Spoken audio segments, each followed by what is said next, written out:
পরিবেশ মানুষকে শেষ করে দেয় এবং পরিবেশ মানুষকে ধ্বংস করে দেয় ভাই।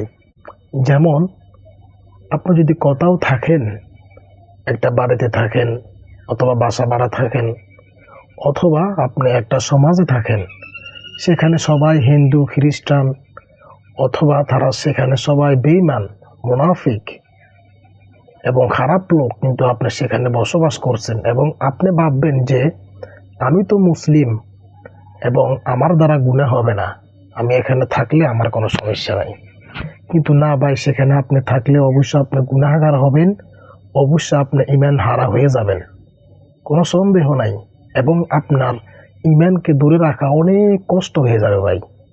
যেমন আপনার হাতে যদি মোবাইল থাকে, অবশ্যই আপনি ফেসবুক টিপবেন, নেট টিপবেন, আপনার সামনে খারাপ কিছু আসতেই পারে, সেটা একটা পরিবেশ। মোবাইল না থাকলে আপনি গুনাহাতে লিপ্ত হবেন না।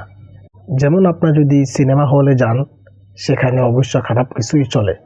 আপনি যদি বলেন না আমি সিনেমা হলে এমনিতেই যাব, আমি কোনো গুনাহ করব না, আমি কোনো খারাপ কিছু দেখব না, তা কিন্তু হতে পারে না। আপনি অবশ্যই সেখানে বসলেই আপনার মন এমনিই শেষ হয়ে যাবে, আপনি অবশ্যই গুনাহতে এমনিতেই লিপ্ত হয়ে যাবেন। ততটুকু পরিবেশ মানুষকে শেষ করে। খারাপ পরিবেশ থেকে আমরা মুক্ত থাকবো ইনশাআল্লাহ।